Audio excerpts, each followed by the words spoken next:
اعوذ باللہ من الشیطان الرجیم بسم اللہ الرحمن الرحیم وَلَقَدْ آتَيْنَا مُوسَى الْكِتَابَ وَكَفَّيْنَا مِن بَعْدِهِ بِالرُّسُلِ وَآتَيْنَا عِيسَى ابْنَ مَرْيَمَ الْبَيِّنَاتِ وَأَيَّدْنَاهُ بِرُوحِ الْقُدُسِ أَفَكُلَّمَا جَاءَكُمْ رَسُولٌ بِمَا لَا تَهْوَىٰ أَنفُسُكُمُ اسْتَكْبَرْتُمْ فَفَرِيقًا كَذَّبْتُمْ وَفَرِيقًا تَقْتُلُونَ صدق اللہ العظیم۔ معزز سامعین،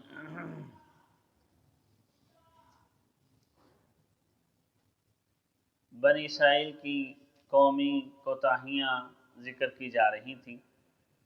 اب اس آیت طیبہ میں اللہ رب العزت یہ بیان فرما رہی ہیں کہ ایسے نہیں ہے کہ یہ کمیاں کوتاہیاں یا جو معاصی جو نافرمانیاں ان کے اندر تھیں اور ان کی اصلاح کے لیے کوئی آیا نہیں،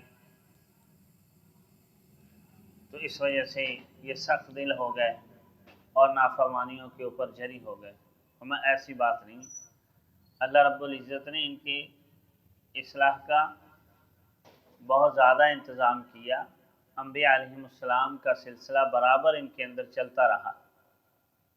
موسیٰ علیہ السلام جیسے عظیم الشان پیغمبر آئے، ان کو تورات جیسی کتاب دی گئی جو ایک مکمل دستور حیات تھا بنی اسرائیل کے لیے، اور آج بھی یہودی اس کو قانون کی کتاب مانتے ہیں اور اس کے مطابق اپنا مملکت کا دستور بناتے ہیں۔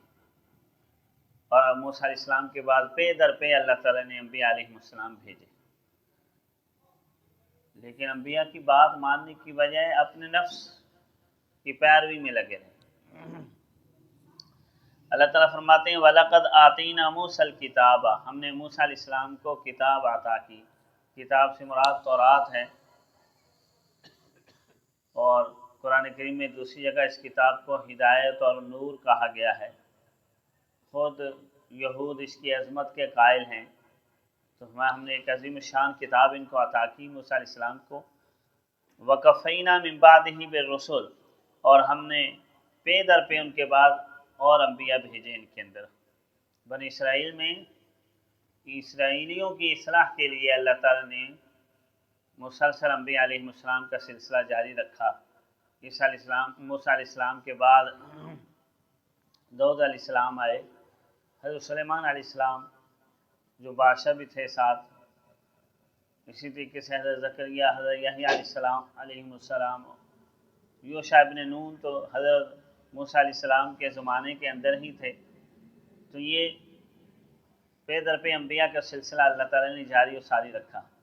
پھر سلسلہ بنی اسرائیل کے آخری پیغمبر حضرت عیسیٰ علیہ السلام تھے، تو اللہ تعالیٰ فرما رہے ہیں وَآتَيْنَا عِيسَى ابْنَ مَرْيَمَ الْبَيِّنَاتِ، عیسیٰ علیہ السلام کو بھیجا اور فرمایا ہم نے عیسیٰ ابن مریم کو واضح دلائل کے ساتھ بھیجا، روشن نشانیاں دی ان کو۔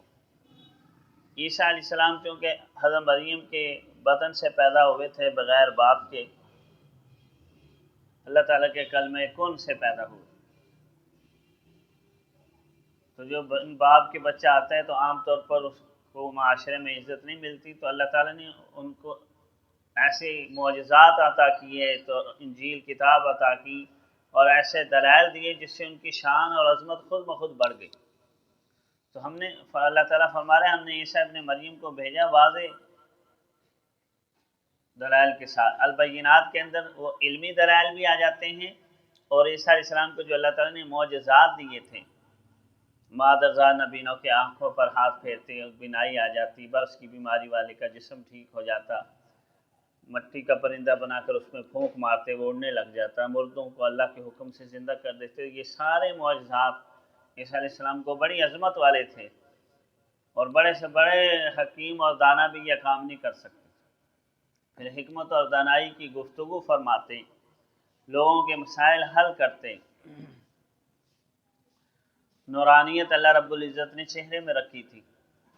یہ سارے دلائل دیے گئے تاکہ لوگ ان کے قریب آئیں، ان کی گفتگو سن کر ایمان لا کر اپنی دنیا اور عاقبت سنواریں۔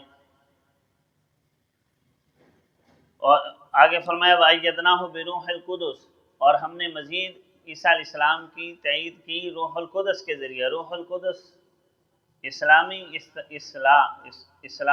اصطلاح کے اندر جبریل امین کو کہا جاتا ہے۔ اب چونکہ جبریل امین کے پھونک مارنے سے حضرت بی بی مریم حاملہ ہوئی تھی، تو عالم ملکوت کے ساتھ بھی حضرت عیسیٰ علیہ السلام کا خاص تعلق تھا۔ اسی وجہ سے اللہ تعالیٰ نے زندہ آسمانوں پر ان کو اٹھا لیا اور عالم ملکوت میں رہ رہے ہیں۔ قرب قیامت میں دوبارہ اللہ رب العزت ان کو نازل فرمائیں گے۔ اب اس ایک جملے سے یہ بات بھی پتہ چلتی ہے کہ عیسیٰ علیہ السلام چاہے کتنے ہی ان کو معجزات دیے گئے اور کتنے ہی عظیم المرتبہ تھے، لیکن تھے اللہ کے بندے۔ بی بی مریم کے بطن سے ہی پیدا ہوئے، اللہ کے فرزند یا خدا یا مسیل خدا نہیں تھے، ابن مریم تھے۔ اور دوسری بات یہ پتہ چل گئی کہ ان کو بھی خدا کی مدد کی ضرورت تھی، اسی وجہ سے اللہ تعالیٰ روح القدس کے ذریعے ان کی تائید فرماتے رہے۔ بلکہ یہود چونکہ عیسیٰ علیہ السلام کے قتل کے در پہ تھے، تو اللہ رب العزت جبریل امین کے ذریعے ان کی حفاظت بھی فرماتے رہے، اور انہی کے ذریعے سے اللہ تعالیٰ نے ان کو آسمانوں پر زندہ اٹھا لیا تھا۔ یہ اسلامی عقیدہ ہے۔ عیسائی یہ کہتے ہیں کہ عیسیٰ علیہ السلام 3 دن صلیب پر چڑھے رہے، ہمارے گناہوں کا کفارہ ہوئے، 3 دن کے بعد زندہ ہو کر پھر آسمانوں پر گئے۔ یعنی عیسائی بھی اس بات کے قائل ہیں کہ عیسیٰ علیہ السلام آسمانوں پر گئے ہیں، لیکن وہ کہتے ہیں پہلے وفات ہوئی ان کی، ہمارے گناہوں کا کفارہ ہوئے ہیں، صلیب پر چڑھے ہیں، پھر اس کے بعد گئے ہیں۔ لیکن اسلام اور قرآن کریم کہتے ہیں وما قتلوہ وما صلبوہ، نہ یہودیوں نے ان کو قتل کیا نہ سولی چڑھایا، اللہ تعالیٰ نے ان کو زندہ آسمانوں کے اوپر اٹھا لیے۔ اور نبی علیہ السلام کی احادیث طیبہ سے پتہ چلتا ہے کہ قرب قیامت میں دوبارہ ان کا نزول ہوگا۔ تو ہم نے عیسیٰ مریم کی تائید روح القدس کے ذریعے کی۔ اب یہ سارے انبیاء کا سلسلہ بنی اسرائیل کے اندر جاری و ساری رہا۔ موسیٰ علیہ السلام کے بعد ان میں 2 پیغمبر جلیل القدر ان کا یہاں تذکرہ کیا گیا، عیسیٰ علیہ السلام اور موسیٰ علیہ السلام کا۔ اب آگے اللہ رب العزت فرما رہے کہ ان کا انبیاء کے ساتھ رویہ کیا رہا۔ کیونکہ انبیاء جو تعلیمات لے کر آتے ہیں وہ تو ملتی جلتی ہی ہوتی ہیں، اور اصول سب کے ایک ہی ہوتے ہیں، فروعات میں کوئی تھوڑا بہت اختلاف ہوتا ہے، لیکن اصل یہی ہوتا ہے انبیاء علیہ السلام کی تعلیمات کا خلاصہ کہ اللہ کی ذات کو وحدہ لا شریک سمجھ کر اللہ رب العزت کے احکامات کے آگے سر تسلیم خم کرو اور آخرت کی تیاری کرو۔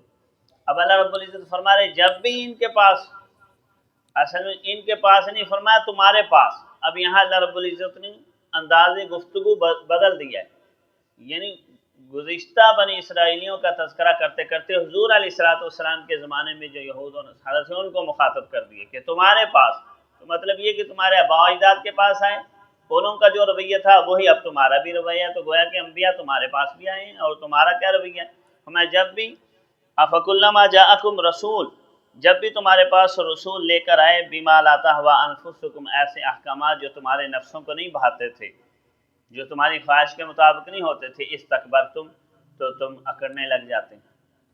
یہ تکبر اور اکڑ ہی انسان کو تباہی اور بربادی کی طرف جو ہے نا وہ لے جاتی ہے، اور شیطان اسی تکبر کی وجہ سے راندہ درگاہ ہوا اور مردود ہمیشہ ہمیشہ کے لیے ٹھہرا۔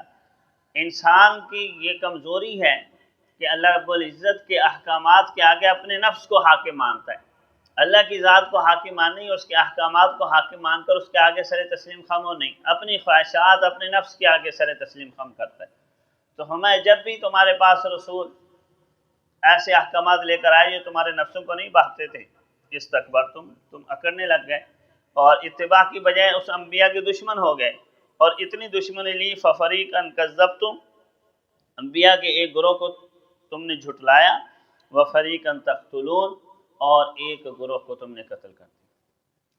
تو قتل انہوں نے نہیں کیا تھا، جیسے میں نے کل بتایا تھا، قتل تو ان کے آباء و اجداد نے کیا، لیکن جو کہ یہ فخر کرتے تھے اپنے آباء و اجداد کے کارناموں پر، اور ان کی کوشش بھی یہی تھی کہ جو وہ رویہ ان کا تھا ہمارا بھی وہی ہو، تو اس وجہ سے ان کی طرف بھی نسبت کی گئی۔